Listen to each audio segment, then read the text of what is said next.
the roar of a black armored motorcade has just shattered a silence that lasted 6 years.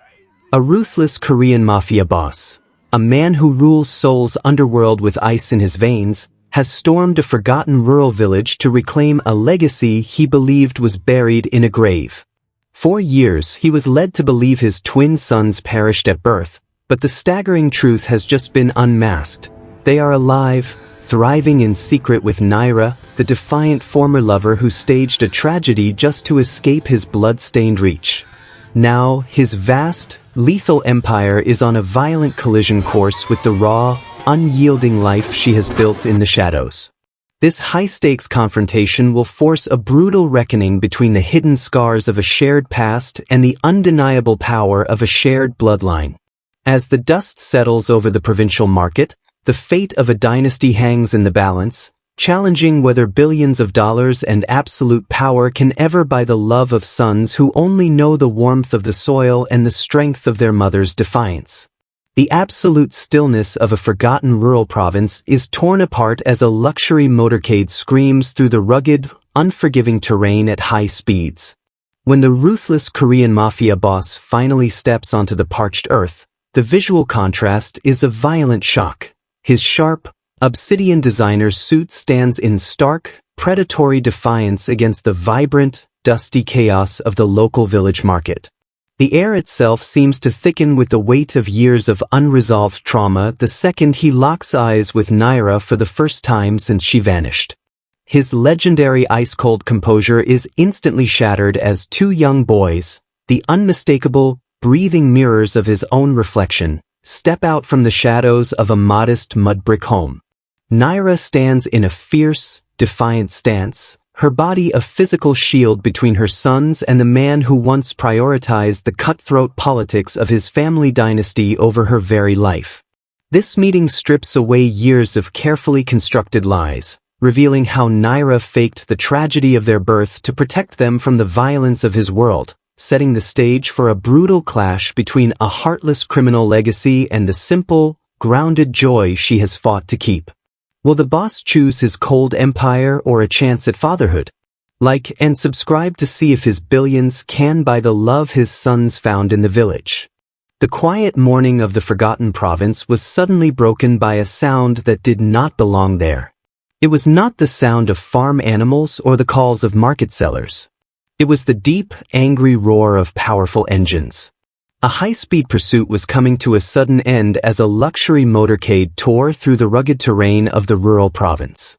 Thick clouds of dust rose like shadows behind the black armored SUVs as they sped past old trees and dirt paths. In the heart of the village, the local market was a place of vibrant chaos and noise. People were buying and selling, and the air was thick with the smell of spices and the heat of the sun. But the noise stopped instantly when the line of black cars screeched to a halt. The sound of tires on gravel was a warning that a dark power from the city had finally arrived. A heavy car door opened, and the ruthless Korean mafia boss stepped out into the light. The contrast was jarring and strange. He wore a sharp, tailored designer suit that looked out of place against the dusty, simple background of the market. His eyes were cold and focused, scanning the crowd like a predator looking for its prey. He stood like a dark tower, his expensive shoes resting on the dry, cracked earth. The villagers stood still, too afraid to move. They had never seen anyone so powerful or so dangerous. Then, the boss's gaze stopped. Across the square, standing by a small mud-brick house, was the woman who had escaped his world years ago. He locked eyes with Naira for the first time in many years. In that single moment, the air became heavy with an atmosphere of unresolved trauma. The memories of the night she fled and the pain they had caused each other came rushing back. Naira stood her ground, her face a mask of defiance, but her heart was racing. The shadow of Seoul had finally caught up to her, and the peace of the village was gone forever. The Korean mafia boss stood in his sharp, tailored suit, his cold eyes locked onto Naira in the middle of the dusty market. He had spent years believing that his bloodline had ended in a dark tragedy. But as he stepped toward the modest mud-brick home, the world seemed to slow down. Naira did not move. She stood firm, her face a mask of defiance as she prepared to protect the secret she had kept for 6 long years. Suddenly, the small wooden door of the house creaked open. 2 young boys stepped out into the bright morning sunlight. They were laughing, their clothes dusty from playing, showing the simple joy they had found in this quiet village. But when they saw the line of dark SUVs and the strange man standing in their yard, they stopped. The boss froze. In an instant, the legendary cold composure that had helped him rule his criminal empire shattered completely. He looked at the boys and felt his heart stop. They were unmistakable mirrors of his own reflection. They had his eyes, his sharp features, and the same quiet intensity that made people fear him in soul. Naira moved quickly, pulling the boys behind her to shield them from his gaze. She stood between her children and the man who once prioritized the ruthless politics of his family dynasty over her safety. She had faked the tragedy of their birth to keep them away from his blood-stained world. Now, the secret was out. The boss looked from his sons to the woman he had once loved, realizing that his billions of dollars could never buy the genuine life she had built alone. The shock of the revelation hung in the air, leaving the fate of the family dynasty in the balance. Naira gently pushed the boys back toward the modest mud-brick home, her hands trembling but her eyes hard. She told them to stay inside, far away from the man in the dark suit who had brought the shadow of the city to their door. The Mafia boss did not move. His legendary cold composure was gone, and he could not stop looking at the doorway where his own reflection had just stood. "How?" he finally whispered, his voice cracking for the first time. "I was told they were gone. I saw the records. I felt the tragedy of their birth." Naira took a step toward him, her defiance growing even as the boss's bodyguards watched from the edge of the market. "You saw what I wanted you to see," she said, her voice echoing in the sudden silence of the village. "I faked everything. I made sure the reports said they were lost so you would never come looking for them."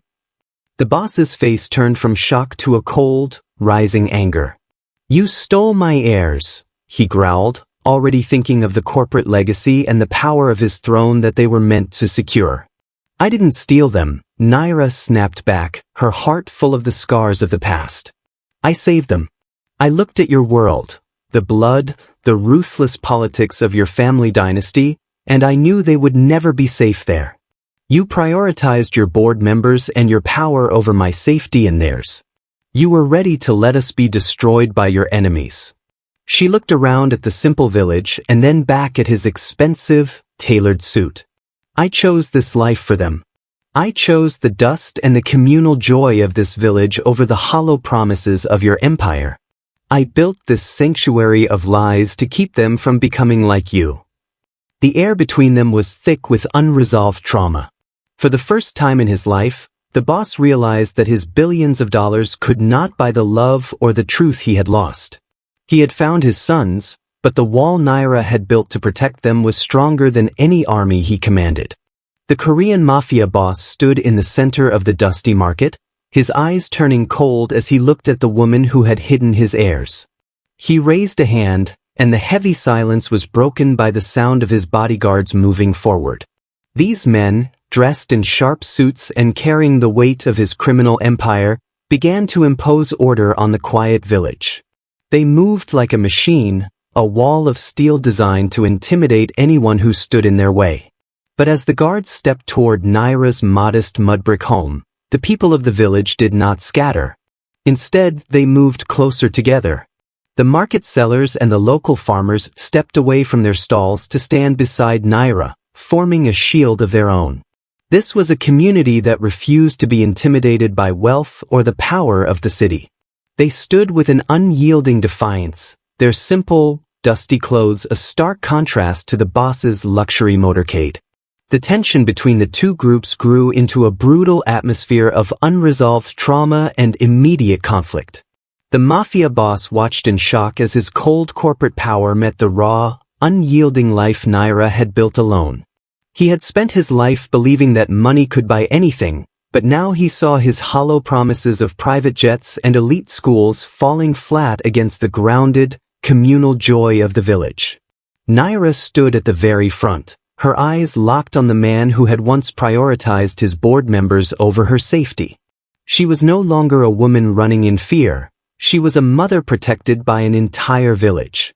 The bodyguards hesitated, looking to the boss for a command, but he remained frozen. He was beginning to realize that his billions could not buy the genuine love his sons felt for this life.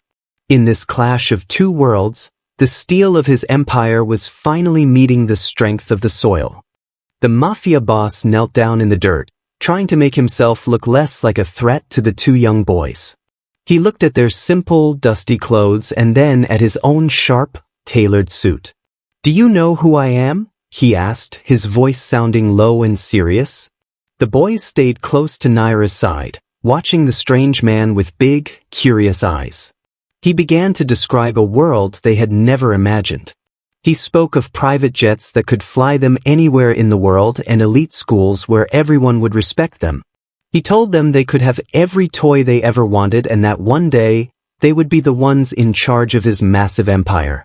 These were his heirs, and he was determined to use his billions to win them over. However, the boys did not seem excited by his hollow promises. They looked at each other and then back at the modest mud-brick home where they felt safe. To them, a private jet was just a machine that had no meaning compared to the communal joy of running through the village with their friends. They didn't want a cold, powerful empire. They wanted the vibrant chaos of the local market and the warmth of their mother's protection. The boss watched their faces, searching for a sign that they wanted his wealth, but he only saw that they were happy where they were. Naira watched him closely, her heart still hurting from the scars of the past. She knew that his offers were only meant to secure his corporate legacy. "They don't want your world," she said softly, her voice filled with defiance. "They have everything they need right here." The boss felt a deep internal struggle as he looked at his sons. He was a man who could buy anything he wanted, but he was starting to realize that his billions could not buy the genuine love of the children he had lost. His promises of power felt empty in the bright village sun, and for the first time, the powerful Mafia boss felt like he was the one who had nothing. The sun had finally set over the village, but the air remained thick with the weight of unresolved trauma. Under the cold light of the moon, the Korean Mafia boss stood outside the modest mud-brick home, his dark silhouette a stark contrast to the quiet beauty of the rural province. Naira walked out to meet him, her face a mask of exhaustion and defiance. They stood together in the shadows, finally beginning a heated exchange about the past they had both tried to bury. "Why did you do it, Naira?" the boss asked, his voice low and dangerous. "Why did you steal my heirs and hide them in this forgotten place?" Naira's eyes flashed with anger as she remembered the night she was forced to flee his empire. "I didn't steal them," she whispered, her voice trembling with the weight of deep emotional wounds. "I saved them from you. I remember that night perfectly, the night you prioritized your board members and your corporate legacy over my safety." She spoke of the hidden scars and the brutal fear she felt as she realized his blood-stained world would eventually destroy anything she loved. The boss tried to argue, his words full of hollow promises about power and elite protection. But as Naira detailed the trauma of her escape, his cold composure began to crack. He realized that his billions of dollars could never buy back the trust he had broken or the genuine love his sons felt for the life she had built alone. "You were willing to let us be collateral damage for your throne," Naira said, her voice steady now. "I faked the tragedy of their birth because a life in the dust is better than a death in your palace." The Mafia boss looked at the ground, experiencing a rare moment of internal struggle. He saw the raw, unyielding life she had built and realized that his corporate coldness had no place here. The night was silent, but the scars of the past were now wide open, leaving their future hanging in the balance as the moon hung high over the village. The next morning, the village felt different. The Mafia boss was no longer shouting, but his silence was even more terrifying. He stood by his luxury car, looking at Naira with a coldness that felt like ice. He had realized that his physical strength and his bodyguards were not enough to make her give up the boys. Now, he was going to use a different kind of weapon. His massive power in the city. He stepped forward, his tailored suit perfectly clean despite the dusty ground. "You think you have won because the villagers stand with you?" he asked, his voice sharp and cruel. He told her that he had already contacted his team of expensive, corrupt lawyers. He threatened to use his legal team to seize custody of the twins by force, no matter what it took. To him, the boys were not just children, they were his heirs, necessary to secure his corporate legacy and his claim to the throne. Naira felt a wave of fear wash over her. She had spent years building a life of communal joy for her sons, far away from the ruthless politics of his family dynasty. She had faked the tragedy of their birth to keep them safe, but now his legal siege was threatening to destroy everything. He told her that his billions of dollars could buy any court and any judge, and that she had no hope of winning against his empire. This ultimatum pushed Naira to her breaking point. She looked at her sons playing near their modest mud brick home, and then back at the man who had once prioritized his power over her safety. The pressure of the high-stakes confrontation was almost too much to bear. She realized that the brutal verbal sparring match was over. He was now ready to tear her sons away from the only home they had ever known. The fate of the bloodline was hanging in the balance, and Naira felt like she was standing alone against a giant. The Mafia boss stood tall, his eyes cold as he waited for his legal threat to break Naira's spirit. But Naira did not back down. Instead, she took a defiant stance, physically shielding her sons from the man who once prioritized his own power over her safety. She looked at the villagers who had become her family and called out for their help. Suddenly, the dusty market square began to change. One by one, the people of the village stepped forward. The farmers, the market sellers, and the elderly mothers did not run away from the black SUVs. Instead, they stood shoulder to shoulder, forming a human shield around Naira and her twins. They created a barrier of living bodies, refusing to let the Mafia boss's bodyguards pass. This was a community that refused to be intimidated by wealth or the cold power of his city empire. The tension was high as the boss's bodyguards attempted to impose order on the crowd, their dark suits clashing with the simple, vibrant colors of the village. But they could not push through the unity of the people. Naira stood in the middle of this circle, leveraging the power of the village to challenge the boss's claim to the throne. She looked him in the eye and told him that his billions could not buy a place in a community that valued love over legacy. The boss watched as his hollow promises of elite schools and private jets were met with the grounded, communal joy of the boys' lives in the village. He realized that his legal team and his weapons were useless here. Naira used the truth of her life to show him that his throne meant nothing to a people who protected their own. The Mafia boss, who was used to getting whatever he wanted, found himself facing a wall he could not break. The sun began to set over the remote village, painting the sky in deep shades of orange and red. The long shadows of the black SUVs stretched across the dirt, looking like dark fingers reaching for the peaceful life Naira had built. The Mafia boss stood alone in front of the human shield formed by the villagers, his eyes finally moving away from the crowd to look at the twin boys hiding behind their mother. For the first time in his life, he did not look like a ruthless leader who ruled with an iron fist. Instead, he experienced his first moment of genuine vulnerability. He thought about his massive empire and the cold corporate coldness that had always defined his world. He had everything a man could want: money, power, and a throne to protect. But as he looked at the boys, who were the mirrors of his own reflection, he realized that his billions could not buy the genuine love they felt for the life Naira had built alone. He saw the deep emotional wounds on Naira's face and remembered the hidden scars of the past that he had caused. He had reached a high-stakes ultimatum. He could use his legal team and his guards to take the boys by force, securing his corporate legacy and his bloodline for his city empire. Or he could choose a completely different path. He was forced to choose between his cold criminal throne and a chance at being a real father. The boss looked at his bodyguards and then back at the modest mud brick home. He realized that if he took them now, he would be taking prisoners, not sons. He saw the communal joy they had found in the village, a joy that his hollow promises of private jets and elite schools could never replace. The air was heavy as the sun dipped below the horizon. The boss slowly turned away, his footsteps heavy on the dusty ground. He did not call his lawyers, and he did not order his men to move. He gave a haunting look at the uncertain future as he walked toward his car. The fate of the bloodline was still hanging in the balance, and as the light faded, no one knew if he was leaving forever or just learning how to become the man his sons needed him to be. 1 year has passed since the luxury motorcade last tore through the rugged terrain of the rural province. The dust has settled, and the vibrant chaos of the village market has returned to its peaceful, steady rhythm. The shadow of Seoul no longer feels like a dark cloud hanging over the community, but the village has not forgotten the day the ruthless Mafia boss first locked eyes with Naira. The twin boys are a year older now, and they still spend their days running through the dirt with the other children, finding communal joy in the simple life Naira built for them.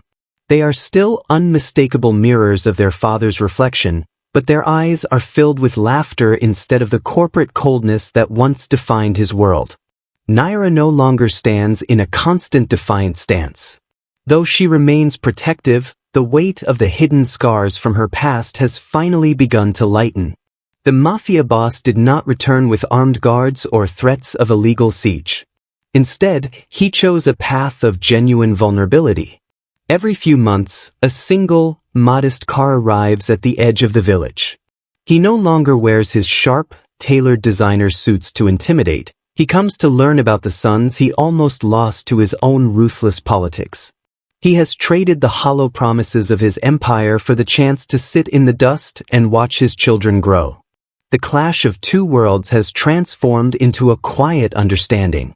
The boss realized that his billions could never buy the love of his heirs, so he stopped trying to buy it and started trying to earn it. The fate of the bloodline is no longer a battle for a throne, but a journey toward healing. As the sun sets over the village today, it does not leave an uncertain future. It shines on a family that has chosen fatherhood over a cold criminal legacy, proving that even the most ruthless heart can be softened by the strength of the soil.